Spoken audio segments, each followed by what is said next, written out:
You've you've never had such a good meal that you thought to yourself, I would like to puke this up so I could eat more? I could eat it again? Not the puke. No, right. No, I have not, because typically if I've had one of the best meals, it's like two ways, right? It's either at a restaurant or home cooked. Yeah. There's no way I'm asking like my mom who cooked it, yo, I'm gonna go vomit this shit up real quick. Can you make it again? And she's like, sure, honey. I like the Vomitoriums. She does not say that. Doesn't know what that is. Just go to the Vomitorium, honey. I'll make you another roast.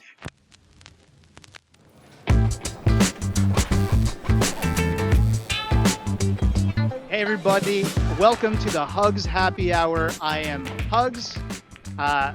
Thank you to Voodoo Ranger for making this happen. Today, our guest is Duncan Trussell, a man of many talents, a man of podcasts, a man of animation, a man of comedy. Welcome to the show, Duncan. Hi, thanks for having me. I'm excited to be joined by you, man. I've heard a lot of good things. Well, thank you so much for having me. It's really cool to be here. Cool. Do you mind telling us a little bit about yourself and just giving some quick background so we could get an idea of all the different cool stuff that you've been involved in? Okay. Yeah, sure. I'm known for a lot of different things. I'm a billionaire. I inherited a bunch of money when I was younger. Like is that true? Yeah. I don't know you yet, so I don't know if you're fucking with me or not. Yeah, you're a billionaire? I'm just... Because here's the thing, Duncan, you're a comedian, so I don't know if you're fucking with me because you think it's funny or you're telling me the truth. My family, there were like my grandfather was a pretty well-known weapons manufacturer, and so we inherited a bunch of that money. You're totally fucking with me. Which is the best. But you know what? The money, it's just in a trust fund. I don't mess around with it that much. Just occasionally. Okay. You just keep it there? Okay, perfect. Yeah, keep it there until I need it for ketamine or whatever. But other than that, I just, I'm a comedian and I have a podcast called the Duncan Trussell Family Hour Podcast. Okay. And I was listening to some of that today on the way here. You got a very, I'm going to give you a quick compliment here. You got a very natural way of speaking to anybody that you're talking to, which... Thank you. I appreciate it. It makes this dope for me because I love having good conversations with people. Thanks, man. I appreciate it. Well, yeah, I mean, I've done many, many episodes of it. So I've been lucky enough to have lots of conversations with people. And so I think somewhere in there, you learn how to do that. And I guess I want to ask you since you do a lot of different shit. Right. And I wonder what drew you to doing your own podcast. My guess is that you essentially just love having these chats with people in your normal life. And you were probably just like, yo, let's record this shit because it's actually really entertaining and people like hearing it.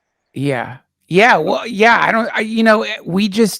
a long time ago, I did my friend's podcast and I thought it was fun. And it just seemed kind of magical, when you turn a microphone on in a room, it changes the energy, sometimes for better, sometimes for worse. But when you do it in for a conversation, it creates this wonderful connection between people, that isn't there a lot of the time in the modern world because we're so distracted by our devices and our minds. Okay. I'm actually, how I know you were full of shit about the billionaire thing? How? Because I don't think a billionaire would entertain themselves in running a podcast. Yeah. Do you think? Oh, absolutely. A lot of my friends who are billionaires do podcasts. Do they? Absolutely. Oh. Yeah, a lot of them. Like one of my friends has a podcast studio underneath the Vatican, actually. Is that even allowed? Dude. It is when you're a billionaire. You get a special key. It's like the Black American Express card. There's another one that's made of bone. Yeah, billionaires get a key to run shit under the Vatican. Yeah, there's tubes. There's tubes that intersect all the power points in the planet, and you use. When you go to church and they pass around the the bucket where you put money into the collection bowl. Yeah, the collection bowl. They That get that special all goes privileges to at the us. church. What? Yeah, they get special privileges at like their local church, but I imagine it's just like that, but like times a billion for a billionaire, and then It's they the get the key to best. the Vatican. Yeah, it's the best. Definitely do get to be a billionaire. You'll love it. It's so Yeah, fun. I think I'll try it out, dude. I think I'll give it a shot. I recommend it to everybody. I really do. You could check out my book on Amazon. What's it called? Power Inheriting. Power Inheriting. Yeah, it's just like the power in inheriting a shitload called of money. Power Inheriting. It's like a style of. It's like a lot of people don't know how to inherit or don't realize all the work that goes into inheriting. Yeah. It's kind of like a memoir, self-help. It's tough being born into a rich family. It was hard. It's horrible. It's horrible. Yeah. Mm-hmm. It's so terrible because, sometimes, like I remember once the hot water went out in my shower. That sucks, dude. I just started screaming. Oh, that's terrible, man. That sucks. I hope that the shower worked in one of your other 20 bathrooms. Yeah, actually it did, thank God. But yeah, it was a rough, it was a rough walk, to the bathroom. I passed Daddy, and he was like enraged that happened. Tough to hear, but I'm glad you got through it. Thank you. One of the other hobbies that I heard that you partake in, and we were actually talking about it a little bit before we started, is gaming. You, sir, are a gamer. I love playing video games. Yeah, and I do. Okay, so I got this question for you because I don't. Okay, so in my gaming sphere, I am considered pretty old. I am 35 years old, and there's a lot of people. 35. 35. I'm considered ancient in my world. I get called old all the time. Me too, but I'm actually old. How old are you? 48. 48? Okay, you're a bit older than me. A bit. A bit old. So you might have some older gaming experience than I do. Oh my God, you have Commodore 64, baby, Bard's Tale all the way. Oh my! First game system was the Commodore. My first gaming system was the Atari 2600, and so that was the first gaming system, and that was a mind blower, man.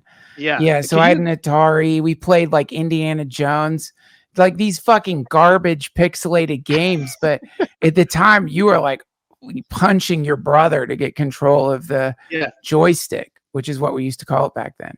Yeah, joysticks.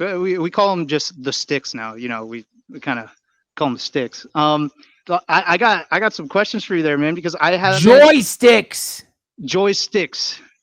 Okay. Whoever named those is an asshole.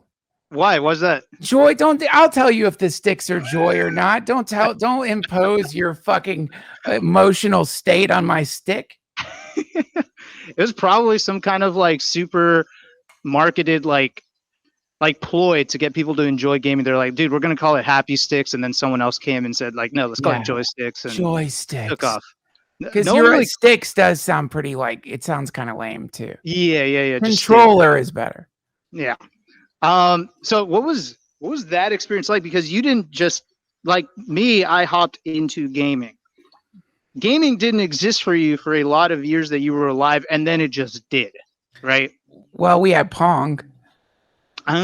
So what we got to experience is the I guess it's like comparable if you were sentient when single-celled organisms became multi-celled organisms and then began to sort of, because that is apparently connected to Moore's law, Moore's law. The acceleration of processing speed, and that's been going on for a long, long time. So we were at the vestigial beginning of that thing, but still there were still people playing video games before, right? In the 60s. I mean, there was still like some version of it. I think I was there when it was getting mass. I was like the first wave of consumer-based gamers versus super weirdo nerds at universities. Like niche, like hobby type gamers. Yeah, like playing games on like cards or something that they're shoving into like weird giant machines. Yeah. But or chess, playing chess with those weird fucking cards. Yeah, losers. Losers. They fucking split the atom with those cards. But no, I joke just because chess has had such a huge resurgence that like there's like tons of kids playing that shit now. really? Especially after Queen's Gambit, that took off like Okay. all the way off. Yeah. Okay. So I wanted to I ask played Battle Chess and Archon. what's battle chess? Battle Chess was it was like a regular chess game, but there were animations where if you took your opponent's whatever, I think they would fight. And Archon for the C64 was kind of set up on a chessboard, but I think it was actually like real-time fighting. Like when you tried to take your opponent's whatever, you would go into a special screen where you two would have to fight it out, and so like different there's like a phoenix, a weird shape-shifting thing. It was super fun. The soundtrack holds up to this day. Wait, and this was on the Commodore 64, yeah, the C64, yeah. Okay, I'm gonna actually check out that soundtrack because I actually wanted to ask you, do you feel that because you're a modern gamer, you mentioned what is it, Deathloops to me? I'm playing Deathloop right now. I just started playing it on the PS5. Yeah, and I told you I actually haven't heard of that game. I don't know what it is. So you, being a more veteran gamer, know more about the modern gaming scene than I do, which is embarrassing. So this is kind of my job. Yeah, that's so weird. Well, that's so weird. Yeah. Well, you should get it. Well, I mean, like you're singularly focused on Smash Brothers. Yeah, Smash Bros is my shit. There you go. So that's good enough. And I focus on it. But I wanted to know, like, when you play these modern games, if you were to go back and play some of the Commodore 64 stuff, would there be nostalgia? Would you appreciate it, or would you be like, holy shit, this is actually kind of unplayable now compared to the kind of stuff? No, it's nostalgia. You can get these emulators now, like, like you play Ultima 4. Jesus, I used to play the shit out of that. And it's nostalgia, like you still feel connected to the game. And also, I mean, what's so fascinating about gaming in general is it's like you can have these games that are relatively low res compared to other games, but that are a million times better because the story is better. Whereas some games are like so beautiful and someone dropped so much money on it, but the story doesn't make sense, or the voice acting sucks, or unskippable cutscenes, or you know what I mean, or it's all glitched out like Cyberpunk or whatever. You know what I mean? So I think that's one of the really cool things about video game design is that the graphics are just one tiny part of it. Yeah, I actually, that's partly why I kind of tend to stay away from like AAA gaming. The kind of shit that spends so much effort on the graphics and all the stuff that might not necessarily matter to me. So I would say I'm more of an indie gamer at this point. Like I will play some of the indie games that are made by like the smaller studios. That where they seem to focus more on the gameplay, the story, voice acting. It feels more polished in the ways that I actually fucking Hyperloop Drifter. Have you played that one? Oh yeah. Hyperlight Drifter is fucking Hyperlight. I got stuck and gave up. I'll be honest, but it's that game. You look at that fucking game, and it's giving you it gives you real feelings, man. You know what I mean? It's spooky. I don't know how they managed to elicit that with some like 16-bit ass graphics. You know what I mean? Yeah, it's crazy. They did it somehow. The 16-bit graphics make that one of the things that makes something great is limitation. Sometimes, like you look at like take Texas Chainsaw Massacre, the original. The movie, the original movie. Have you seen that? The original Texas Chainsaw Massacre? No, I am a horror fan, but I have not seen any of the Texas Chainsaw Massacres. Okay, listen to your old Uncle Duncan, friend. Okay. You gotta watch this. This fucking movie is so horrible. Horrible. The old one is. But I mean, not horrible like bad. Horrible like horror is supposed to be horrible. It's horror. You know what I mean? It's not supposed to be like it's.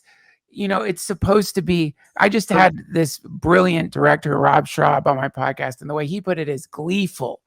Gleeful horror. A gleeful, like not gleeful like it's silly, gleeful, like whoever's making it is gleeful about scaring the shit out of you. Okay. You know what I mean? So some horror movies, you know, like now you've got all these like The Possession of Amanda Thompson or whatever, you know, fuck those. Every one of those possession movies is so dumb. And so, because they're not gleeful. They're like too heavy handed, but like you take like Evil Dead 2, the Texas Chainsaw Massacre. There's a new movie out called Malignant. Are we talking camp? Are we talking campy horror, or are you talking about something different? Well, not camp. Even though I do like Shaun of the Dead or whatever, like I like those, but like no, like take the original Dawn of the Dead. You know, like I think these zombies, their blood is like green or blue or so, you know, you know what I mean? But it's still fucked up.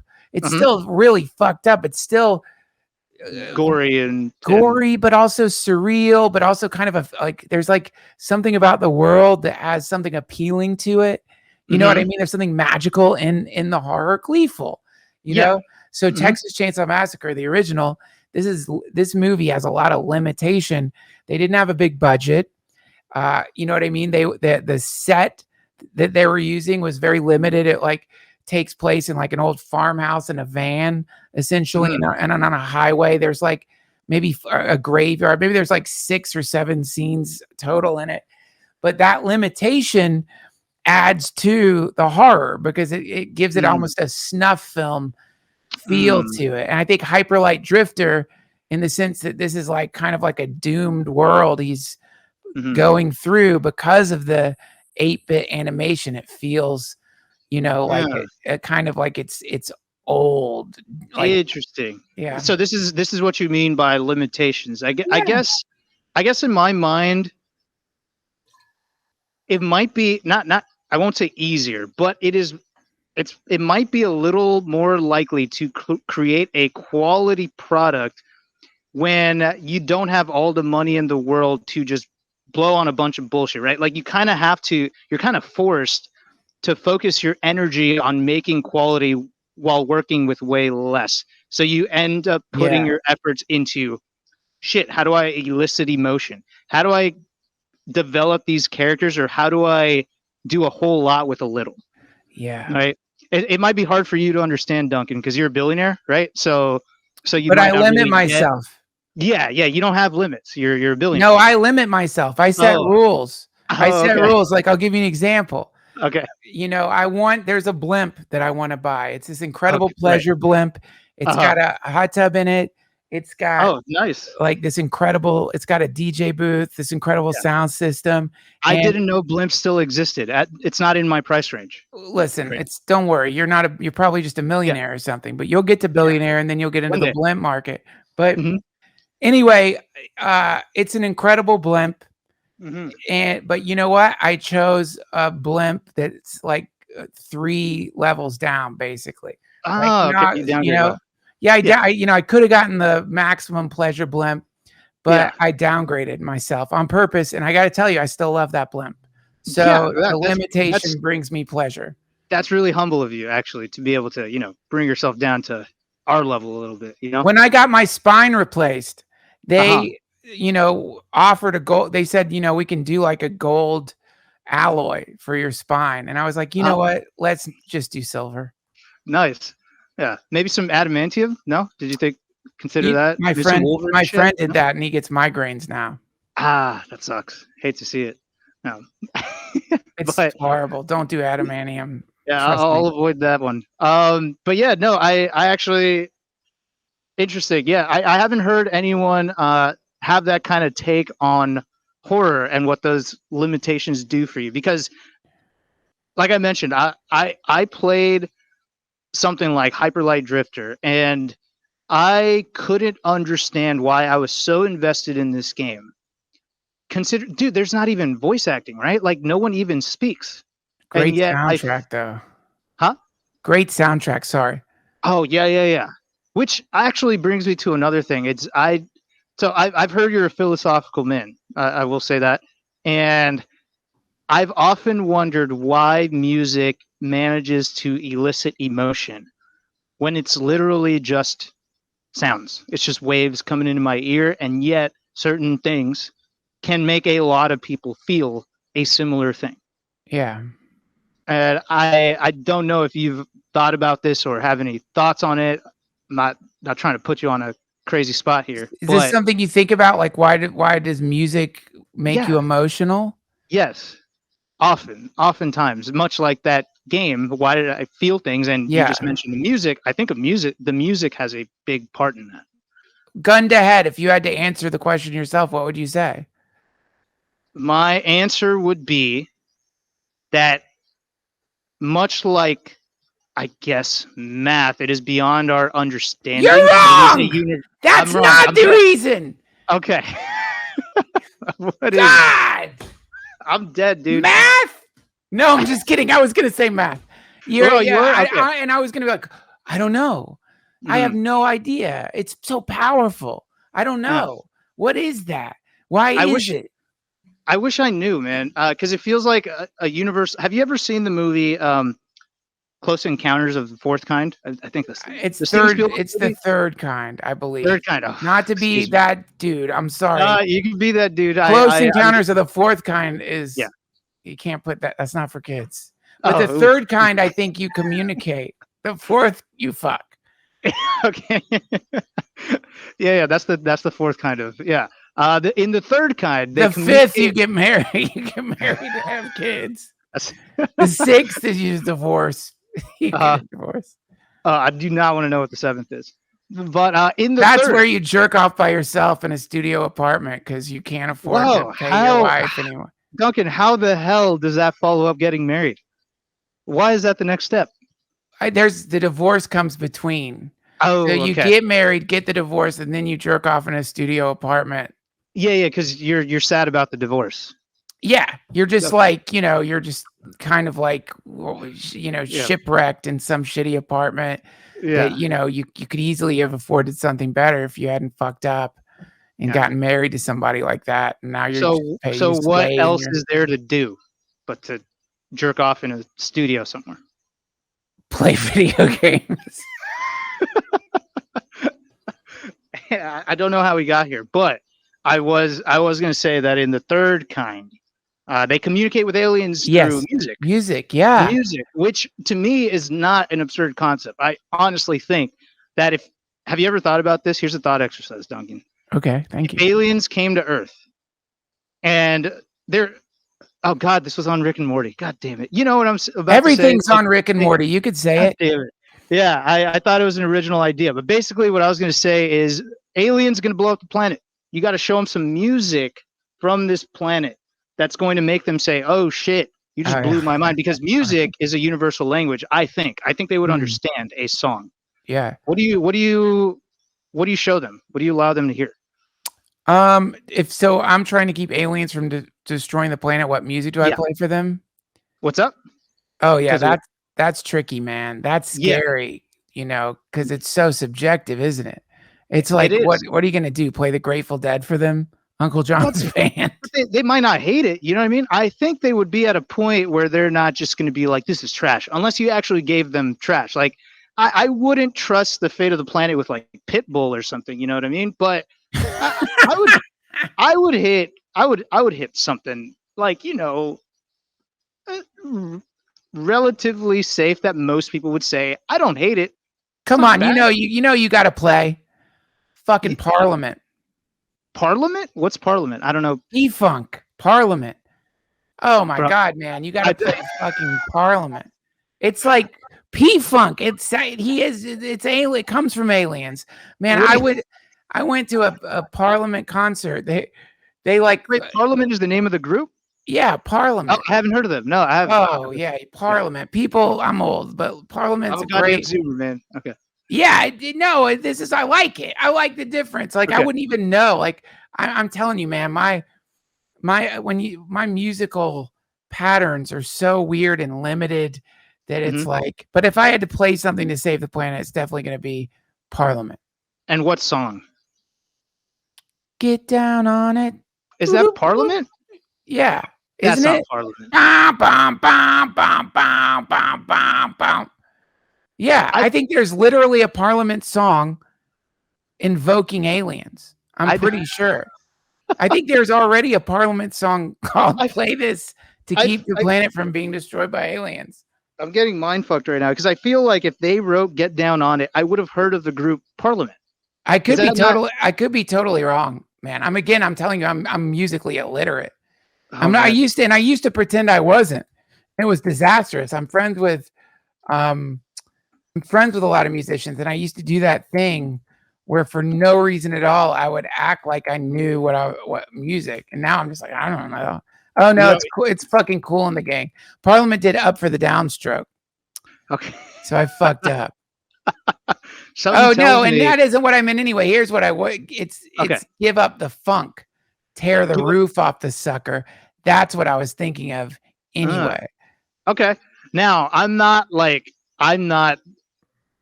an obsessed fan of funk, but I can hear it and appreciate it. There's no world where I hate funk, right? So I think that that's probably a good song to show the aliens. Like they're gonna groove at least a little bit. They're gonna be. You have to listen to it, and you'll see. I'm like, it's the only song to play for them. Like it would just make sense. It transcends everything. They would get it right away. They would probably like recognize it because they probably have a version of it on their planet. Yeah, maybe a little tear from their eyes because they're just gonna a little silvery, mercury-filled alien tear. Maybe a green tear, much like the Dawn of the Dead, like their blood. Ah, yeah, the same color. Yeah, I mean, that'd be beautiful, man. So let me ask you, man. This is really interesting to me. It's like, you became a professional gamer. Yes, the dream. Yes. This is like in like possible career paths. Yes. When I was in high school or elementary school, if I thought there was a way to become a professional gamer, that is all I would fucking do, man. When we were playing video games, there was no, this is going to work out for you. There was no possibility of anything happening other than you just sort of like gradually collapsing in on yourself. And that was it. What's going to come? But, you know, nothing. So tell me about what it felt like when you began to realize this is actually, I'm making money off this. So I've been playing my whole life since like I was 5 years old. Started on Super Mario Bros. Super Mario World on the Super Nintendo. Okay, sure. First video game I ever played. I didn't own it. I just played it for like 5 minutes at my cousin's house. Then I fell in love. So then at about in 1999, when Super Smash Bros. 64 came out, I rented that game from a Blockbuster and I started beating a lot of people. And I'm like, dude, I'm really good at this game. I love beating people at this game. Wow. I love it. And so, you mean you were just like naturally good? You just had some kind of innate ability.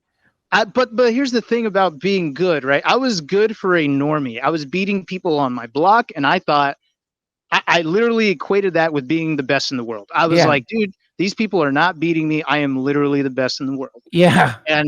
And so what happened is eventually Super Smash Bros. Melee came out on the GameCube, and I started playing that. I was beating everyone in my high school, and I once again thought I was the best in the world. And then I found out I had this novel idea. Check it out.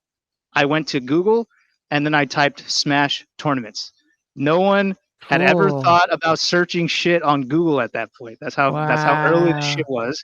And then I found out that they existed in Garden Grove, California, where the best player in the world happened to live. His name was Ken. And my brother begged me to go. He's like, come on, go with me. And I said, this is going to be a waste of my time. I'm literally already the best in the world. I show up. Not only do I not get to beat Ken or even play him, I end up losing to his 14-year-old sister while him and his brother laughed at me while they were sitting on the couch watching. And I drove home and I told my brother, I said, we're not going out like that. I am coming back and I'm going to get better. And then my life was just dedicated to getting better. I was obsessed. And now this is at a point where, like, you've heard of esports and that whole thing that's going on that allows people to do this shit. Sure. That didn't exist back then. So for me to do this, I had to just kind of do it for the love of it. Like, it wasn't making me money, but thankfully I was still in high school. So it's like the concept of money wasn't really like, making a living. It didn't really matter yet. I was still in high school. But I just wait, I'm doing sorry. What, not to cut you off. What did your parents, how are your parents reacting to this? Oh, they thought it was a complete waste of time, man. Like Okay. they let me do it, right? But they didn't think I'd try to make it a career. What grade were you in? I was 10th grade in high school. Okay. When I started, and then when I started competing for real, I was hitting my senior year in high school. Okay. So then once I was in college, it wasn't really going anywhere. I'm talking like I could at most make like $70 a week, $80 a week. And that's if I was finishing in the top 3 in my region. And so I kind of quit to focus on a career in accounting. Right. Wow. And then one day, one of my friends, funny enough, Ken, that guy that used to be the best in the world. Yeah. He got a sponsorship where like this team that has like sponsors like Coca-Cola or whoever the fuck they used to have. He was getting paid a monthly salary by them to play this game that he's good at. And I was like, wow. Oh, I'm good at this game too. Why the hell are these guys getting paid to do this for a living? And I'm sitting here at this accounting job that I hate. So I kind of just quit with like one paycheck in my bank account. And then I just trusted that my love for this thing would carry me through and I'd be able to do this for a living. And you're right in saying that it is a dream for a lot of people. I never forget that. I know that's cool. How fortunate of a thing this is because it's every kid's dream. Yes. Yeah. And not only was I fortunate enough to be kind of good at it, fortunate enough to have this game blow up to the point where I could make a living off of it. But I guess the less fortunate part is that I put in a lot of work to be good at a thing that I wasn't sure if people would care about, but I just did it because I loved it. And then, so now here I am. I could have been just a broke shitter on the street because I spent all my time and everything on this thing that wouldn't take off. But then I got lucky and then it did. So now we get to talk here on this podcast. Is it luck? I mean, it sounds like it was more hard work than luck. You just, and it's also risk in the sense that like, now the good thing now is people are aware of this career path and probably there's like, I'm sure there's all kinds of avenues to train and there's esports like majors at school now. Like they're like, they treat it like if you were to be like one of their basketball players. Like if you're one of their esports people, like you kind of could get scholarships for esports. I love this timeline. I mean, like with all the horror and all the awfulness and everything, there's so many cool things like that are happening that are really beautiful compared to, if you were going to play sports, you were going to like get some like serious, like neurological disease in your adulthood from getting fucking your head bashed in. You know what I mean? Like, but now, wow, you can really, that is a true possibility. I get it too. I mean, there's so many musty old fucks out there. Why would anyone want to watch a video game? Oh yeah. And it makes no sense. People who like watch golf. You watch golf and you're telling me I shouldn't watch video games? You watch fucking old dudes hit a fucking ball across a lawn for hours. No one's even allowed to clap. They're not even allowed to make noise or cheer. It's the thing is, Duncan, those people who say that, they just completely forget that they spend their time watching other people throw a ball around for a game that they could also play on their own. Their biggest argument always is, why are you watching other people play video games when you could just play them yourself? Yeah. You could do that with basketball. The reason you watch other people play video games is because they're really fucking good at this thing you relate to. Yeah. And I think that transcends a lot of things. Like, you should be able to understand and appreciate that, but a lot of people are stuck in their old ways and they don't consider that sort of thing. Look, listen, I'm sure it happens every time a new like way of competing emerges in the world. There's always some old I'm sure when golf came out, there was somebody who's like, that's not the game we play. Yeah. We do smash in the face. We smash. Yeah, we smash each other with rocks. Ring, whatever, right? Yeah. Yeah, everyone's it's always like that, but it's such a musty take on things. It's like, but don't you think like because things are now moving so fast and things are accelerating so fast that it's like it's so easy to get musty these days. You know what I mean? It's kind of like if you do like you really do have to be so deeply tuned in. You're not musty.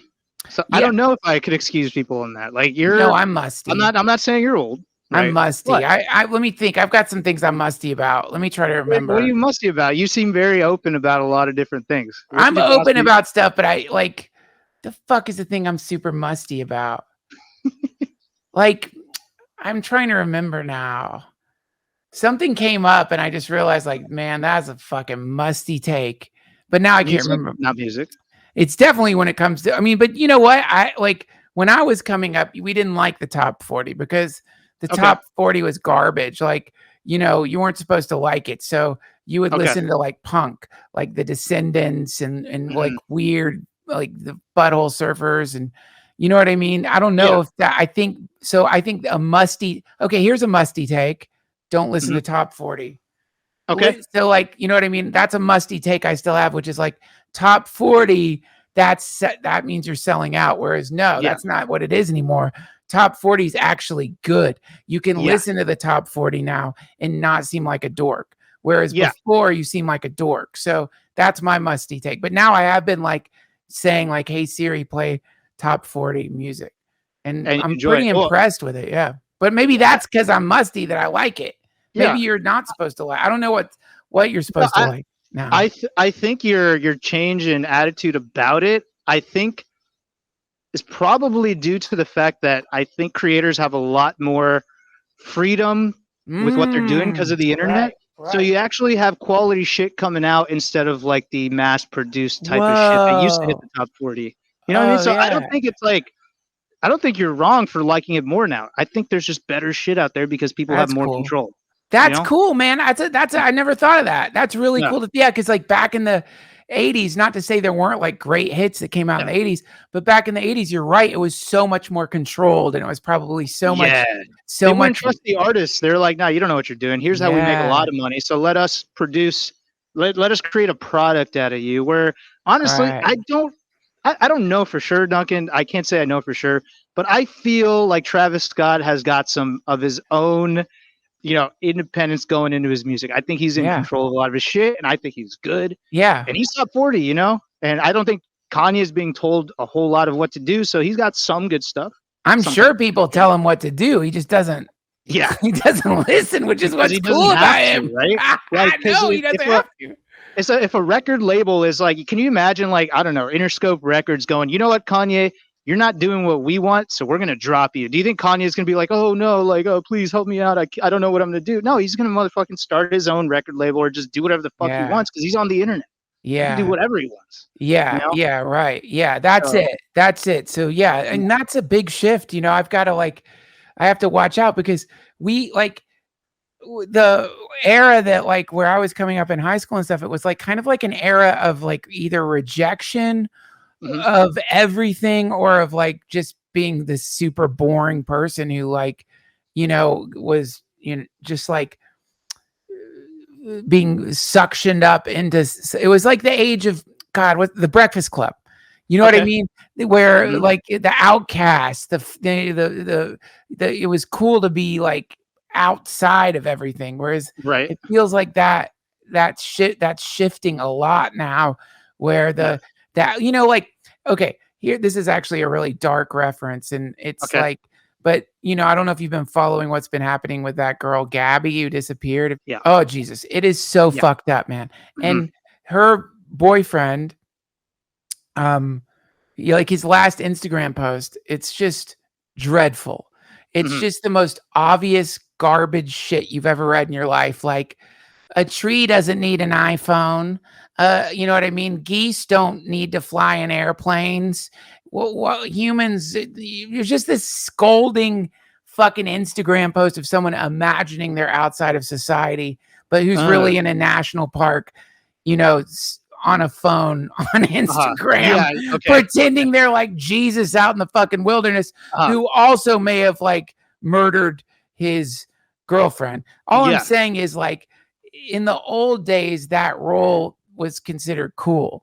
Now it looks musty. You know what I mean? Now it looks Yeah, like yeah. it's not a hot take. To reject society so much while partaking in it that it And killing seems your kind of, girlfriend. that part is the most shitty. Yeah.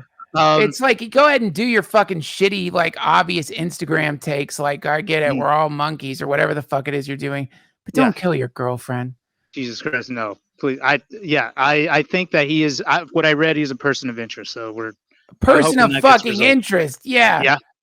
Yeah. Anyway, I didn't mean to get all dark on you or anything. I'm just saying it's like okay. in the analysis of, like, you know, cultural shifts that are happening right now, it feels like, you know, that the idea now is more one of unity, or like figuring out, you know, like like, instead of like trying to like rage against the machine, trying to like assimilate into it and like fix it from the inside. That, or I think we're embracing choice a lot more. Yeah. I think we're embracing. I feel like we're embracing our ability to have more power now because of the internet, and that also includes the choice of whether to like this mainstream shit or to not like the mainstream shit. Yeah. And kind of allow other people to have that choice. You know what I mean? Yes. Yes. I'm never going to look, I might not like some top 40 shit, but I'm rarely going to say you're not allowed to like this top 40 shit or you have bad taste. It's more going to be it's more going to be like, I hate this shit and you love this shit, and that's cool because we both get to do both things, and that's what I feel the modern era is a little more about. And I think the internet gave us a lot of that, you know? Yeah, it's so sweet, you know, because like us old fucks, man, we're mean. Like, there's a lot of meanies in our generation. Like, we were mean and we were like insular and tribal on purpose. And we're like, we don't want to be around your fucking normcore ass. Get away from us, you fucking sellout. What are you gonna go drink a fucking Diet Coke at the beach? Fuck you. We're huffing butane and the bleachers, smoking cigarettes, frying our brains and thinking we're like doing something edgy. And I like the kindness that I see emerging, the emergent kindness. And also your description was really quite beautiful, because if we are going to find harmony, it's not going to be from making everyone make the same choice. It's going to be from figuring out a way to all sing, you know, different things, but somehow harmonize those things, even when it's not always like in tune. This is there's a term in Hinduism that I think I mispronounce all the time called asinka beta tattva, which means simultaneous oneness and difference. Yeah. Okay. Isn't that cool? And that's the idea of what God is. God is simultaneously one thing, but also a infinite number of tiny little sentient blips, which we are all part of, you know? So figuring out a way to like sort of make those two things work together is a cool project. Okay. Interesting. I'd never heard that. That kind of lines up with my idea that we're just embracing choice, man. And I think it's a beautiful thing. So you're getting back into stand-up, took a break because of COVID. How long have you been doing stand-up? Like probably 16 years at least, something like that. Okay. And when you started, did you look at it as a career, or is just similar to my gaming thing? It's just the shit that you like to do. I got it. I came to LA just because I thought it'd be a fun place to live. I just graduated from a liberal arts school with a bachelor's degree in psychology. Oh my God, so useful. And then I got to LA and ended up moving to Venice Beach. My landlord was a crackhead. We bought like a vial of acid and started going to desert raves and like, yeah, man, just partying. And like, so, you know, back then the trust fund was locked out from me. I didn't have access to it because like horrible accident. Like I wrecked my dad's Ferrari into a city bus, and I was different. It's a long story, different podcast, but, so they were pissed, and I, you know, was having to live off a mere $10,000, which I thought would last about a year. So I ended up blowing all that money on acid and synthesizers, ran out of money, and got a job at the Comedy Store working on the phones. and did Oh. not want to be a comedian, and but it seemed like a cool place to work. And I was like, I wonder what it's like to be around comedians. And so then, but if you worked at the Comedy Store, you would get to do like 3 minutes of stage time every Sunday. And so, the comics were like, why would you ever work here for what they're paying if you're not going to take advantage of doing stand-up here? Minutes. Like, what the fuck is wrong? 3 minutes. And so I started doing stand-up, and then eventually, like, Rogan walked in on one of my rare Rogan, like Joe Rogan saw me have a really good set, and then we're talking way back Fear Factor days. Okay, shit. And then he started taking me on the road with him, and that gave me some experience going on the road. And then I just started touring and doing my podcast, and I just got really lucky, man. Just got really lucky.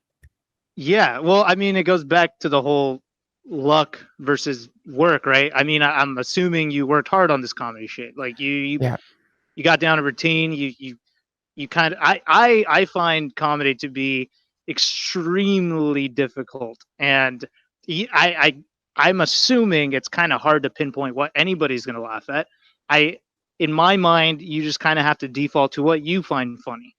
Yeah. What interests you? I mean, really, that's everything. Is like, whatever it is you're doing, just make sure it's something you're actually interested in. Yeah. Because one of the crazy satanic possibilities in any human life is you can start doing something that you don't like. It's so weird. Like, there's people out there who spend decades just doing shit they don't like at all. It's the worst.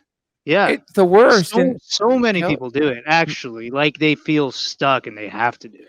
Yeah, and I tell those people, inherit. It's like, if you like, just inherit money from your parents, and then you can do what you like. Because for me, it's stunning how many people don't seem to want to inherit or don't work at it. You can simply inherit, and that's what I like. Yeah, and then do whatever you want. So good. More than anything, I love inheriting. Yeah. The best. That's awesome, man. I tried stand up one time, and it was yeah, it's rough, and so I respect the hell out of it. But it's hard the first time. You should have kept doing it. I mean, that's the whole thing. Is you can't.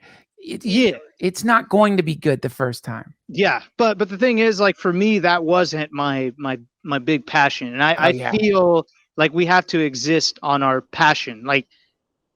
The love for what we do is what's going to carry us through those moments where shit doesn't work out till it hopefully eventually does. I think as long as you're good at your craft and, the world isn't against you and constantly holding you back, you might get a shot. You know what I mean? Like, I think you genuinely worked hard on what you enjoyed doing a lot, and it probably didn't feel like work some of the time. Like, I'm guessing you really enjoyed it, right? Still doesn't. I mean, the thing is, if you let love fill your sails, even if you get lost, you're still not as lost as people whose sails are filled with fear. And that's just the way it is. And you might think you love something and get involved in it, and then realize, like, wait, this has led me to something else I love. And that's you know what I mean? That's the idea, is where humans are a process, we're fluid. Yeah, like the animation stuff you do, right? I don't think you plan on it when you were doing your 3 minutes at the Comedy Store. Well, no, right? Or when I was doing my podcast, you know what I mean? I never thought in a million years that Pendleton Ward would listen to my podcast. I mean, that was certainly not an idea in my mind. That and when I got an email from him, I thought I was getting catfished, because he made Adventure Time, and I was like, come on. You don't listen to whoever you are. So when you were hit up about Adventure Time, so for just letting people know, you were a part of Adventure Time. They hit you up and they said what? Like, Pendleton listened to my podcast, and we made a show together on Netflix called The Midnight Gospel. And so he hit me up just saying he liked my podcast, and then we just started talking. We got to be friends.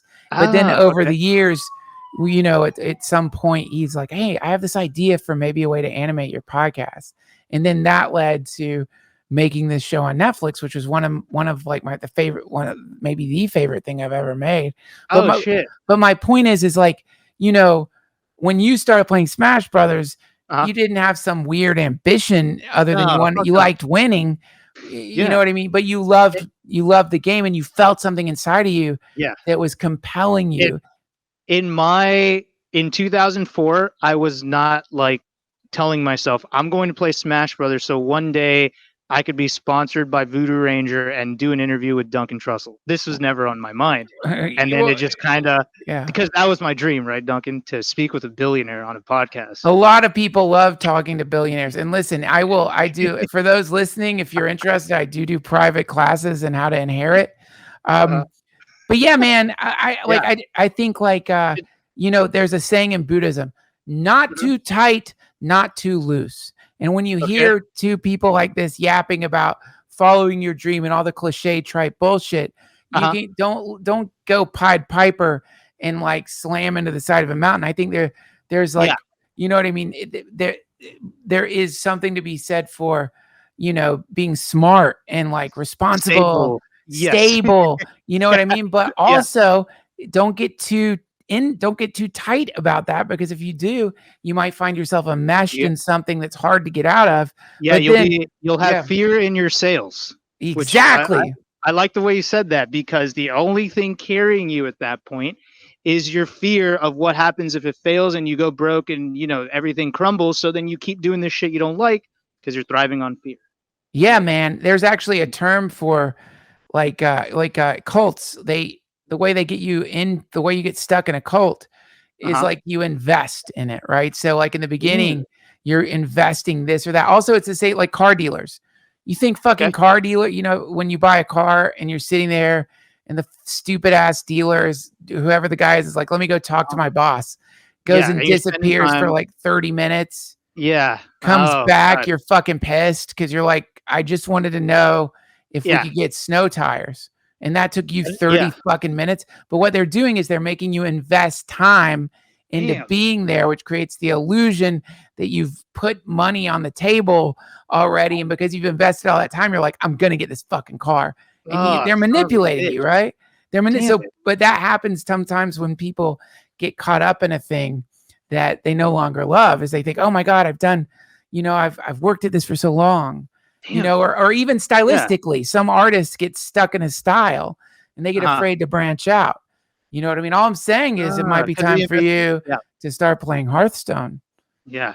Move Wait. beyond Smash Brothers. Wait. What'd you say about Hearthstone? I missed that last part. What'd you say? It's time for you to start playing. Do you play Hearthstone? I play Legends of Runeterra. It's the Riot card game. It's like the League of Legends card game. But I know about Hearthstone. Ooh. Oh It's cool. yeah. It's a cool game. I love Yeah. Hearthstone. Yeah, it's a cool game. But yeah, no, I definitely feel that, man. Too many people get stuck in these cycles, but I do like the whole. What'd you say? Not too tight, not too Not loose. too tight, not too loose. It's like There's how a balance. Yeah. there's yeah, you got to, I, I and it's always changing, yeah. throughout your life. I will say when I speak of my story of like quitting accounting and then doing Smash, this is with the knowledge that I was top like 15 in the world or so when I decided to do this. So I Right. was already in a place Right. where I could, work on this because I was there. But if I was like some shitter who played Smash and I was like, I could do this, well, I probably shouldn't have quit my job at that point to do this, right? There's a Yeah. smart way to do these things. That's it. Um, That's it, man. That's it. And because it's like, I think there's some people legitimately feel how talented they are inside. But the problem is they don't actualize that. So what ends up happening is you feel it in your heart. You're like, I'm a great writer.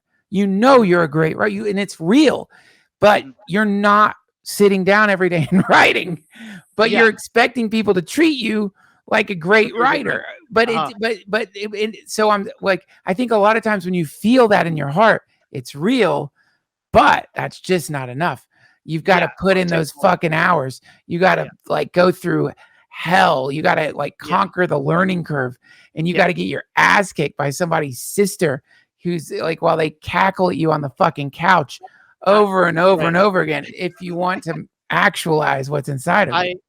I think that love for your craft is not enough, but love will guide you to take the steps you need to take to eventually get you there. right? Yeah. Like, I'm sure you've made a bunch of mistakes with comedy. Where God, a Jesus, bunch, yes. right? But since you loved it, you were constantly looking for a way to make this work, right? And Yeah. that's what guided you. I think that's the way to do it. You Yeah. know what I mean? That's my idea, at least, coming from a humble gamer who just, I guess I made it work, right? And there is luck involved. I think luck has to be involved. Joe Rogan had to listen to your shit and be like, this guy's great. But the thing is, you were already great at that point, and he found you, and then that led to the next thing. But Right. if you weren't in love with what you were doing, you might have, one, not been that funny at that point. Two, you might have just not been there, period, because you didn't take the steps to get you, right? Yeah, I mean, yeah, That's and reality. when you analyze it, it's just like, who the fuck knows, man? Who knows? But I do think just basic rules for the road are just so boring and really annoying to the point where no one wants to hear it. Which is like there really isn't. There are no shortcuts, really. You know, if you want things to work out for you in the world, there's essentially like you're gonna have to inherit, and you can't, to get to that point of inheriting, you're going to have to get good at inheriting, because a lot of people have siblings, Uh, you know what I mean, who maybe are going to get a little bit more than you. So you have to figure out way. It's more than Duncan, just like going to the lawyer. I'll tell you that. yeah, Duncan, you know what I love about this inheriting bit is that there are a lot of successful people who never talk about the fact that they inherited a bunch of shit, and that's why they're successful, right? Yeah, no, Right? no. Even though I know you are trolling me, I think Come that it on, is I a wouldn't do that to you. I I'm think successful at inheriting. I'm more right, okay. successful at inheriting than I am at Well, comedy. well, look, at least you're being honest about where your success came from so that people don't get the wrong idea in Yeah. thinking that it's all about, pulling up the bootstraps or whatever the hell people say. No, it is. Right? I had to work hard to inherit. Are you Oh fucking god kidding? I damn had it. to fucking poison my sister. Can you cut that? But No, well, I'll ask Devin. I'll see if he thanks. can. But actually I did want to talk to you before we have to start wrapping things up. Okay. You have a new animated show coming up on, Yes. you said Fox? Well, Fox, yeah. I mean, yeah, it's just in they just announced it. It's called Okay. Crapopolis. Crapopolis. Yeah. Crapopolis. Crapopolis. Like a city, like Metropolis, but Crapopolis. Crapopolis. Yeah. Okay. It's Crapopolis. Yeah. And it's Dan Harmon. It's really funny. Matt Berry, Hannah Okay. Waddingham's in it. It's great so Okay. far. And so are you voice acting in it, or are you taking the the creative approach of I'm writing to it? voice What's the acting. word? I Voice acting. play a character called Hippocampus. Okay. Okay. And what's the premise of the show? Like overarching premise. It's like This is it, just for me. I'm just curious. oh yeah, it's like a kind of like fucked up family that's Okay. living in like ancient Greece, Okay. and it's sort of a dysfunctional family that Okay. is like trying to deal with like you know their Really familial shit fucked up while time. sort of like creating like figuring out how to run one of the first cities in the world. Okay. Okay. That's a cool premise. I'll tell you one thing. This is probably completely off topic, but have you ever had the time machine exercise where you had to think if you were to go back in time, where would you go? Yeah. I would never fucking go to that time. Like never in a million years. Oh, you wouldn't? I no, I feel like it'd be so fucked up. People die at like 17. You got kings running shit at like 12. Come It's fucked on, up. but the orgies. You wouldn't want to go to one of those fucking Greek No, Dionysian fucking you wouldn't want to go to no, like, they are didn't you care about kidding? You don't want to go STDs to back one of those then. orgies? No, Someone's getting roasted in an iron no, that's bull what. while you're like No, that's concubines are pouring like wild no. honey on your dick. No, that's why people were dying at 17. They were getting STDs in these fucked up orgies where no one knew what germs were. Oh, come on. Live a No, little. no. Go to ancient Greece, with vomitoriums. What the hell's a vomitorium? Just what it sounds like. It's like you would eat, you would gorge yourself, Okay. and then Oh, you would go to this, you'd vomit collectively, so you get all the food out of your stomach, so you could eat again. you're kidding me. So people would do No. this like for joy. Like they would just they're like, okay, today we're gonna eat all the shit we want till we want to throw up. Then we vomit. So Yes. like we're Have you ever heard the term rallying? It's like when you Yeah. drink and then you throw up and then you like throwing up Yeah. is rallying so you can drink again. Not that It, anyone should do that. it's collective rallying. You Responsible would drinking. fucking go into this room, puke. The little Roman dogs would come and lap it up. Then Oh you'd go God. back and you'd eat your next meal, and then you'd go fucking puke it up again, and then you'd hit the orgies, and you would just fuck Oh everybody my while they God. This is boiled some terrible. asshole in a bowl. This sounds horrible. This doesn't sound appealing. I don't want to be a part of this. This is Look, gross. man, I mean, we have to embrace all, embrace it. Look, it might come back. You never know. I mean, you don't have to boil someone in a bowl. That's part. Vomitoriums are not cyclical, Duncan. They're not coming back. They're not coming back. I fucking promise you, they're not. We are past this. You've never you've never had such a good meal that you thought to yourself, I would like to puke this up so I could eat more. I could eat it again. Not the puke. No, right. No, I have not, because typically if I've had one of the best meals, it's like two ways, right? It's either at a restaurant or home cooked. Yeah. There's no way I'm asking like my mom who cooked it, yo, I'm gonna go vomit this shit up real quick. Can you make it again? And she's like, sure, honey. I like the vomitorium. She does not say that. She doesn't know what that is. Just go to the vomitorium, honey. I'll make you another roast. And then like at a restaurant, the waiter or waitress, they serve you your meal. You go to the bathroom, you come out, you got a little vomit on your shirt, and then you're like, I will have another. I don't do that, man. Well, I think that's the idea of the vomitorium, is it's like you get a whole new outfit. I think you go there, you puke. Sure, you got some puke on your robes. There's some like weird ancient Greek food. You've probably been eating like pig balls and like like geese nipples, and you got some on your shirt, so they just give you a new robe. You know what I mean? The little dogs come out of the little tubes in the wall. They lick up the puke, and you go back and dive in again. You know, I bet you that if this was a prominent thing, if this was as cool as you say it is back in the day, that they had a god for vomitoriums, like a vomit god. And I'm not surprised that they've erased that from the history book, because that is ridiculous. No school wants to teach you about the vomit god, because they don't want this shit to come back, Duncan. Dude, you thought God of War is good. You got to play God of Vomit. It's a million times better. There's no way there isn't a god of vomit. I swear to God. Oh man. Okay, that's not where I thought this was going with the Crapopolis conversation. But that does sound like a. Do you know when it's coming out? Next year. I don't know when. Animation takes forever, you know. Yeah. I don't know. Yeah. And when you did Adventure Time, was that was also in a voice role, right? So I know about Adventure Time, and I'd seen a couple of episodes, but I missed the train. That's on me. I did too. Yeah. I did too. I only had little parts on Adventure Time. I played this little potion maker called Ron James. But like Ron James. Ron James? Ron, R-O-N. Oh, okay. Ron James. Really small part. I'm so honored to be on the show, because it's such a work of art. But it was a tiny part that I had on that show. Okay. It's a great show from the bit I've seen. But that's more me just kind of like falling out of or just running out of time, you know what I mean, to do a lot of shit that I would do as when I was a kid, you know. But what do you mean? You're 35. What are you talking about? Well, I feel like I'm old. I really You're not fucking old. I really You're do. 35. Dude, you're in the prime, baby. And also the human lifespan's going to extend.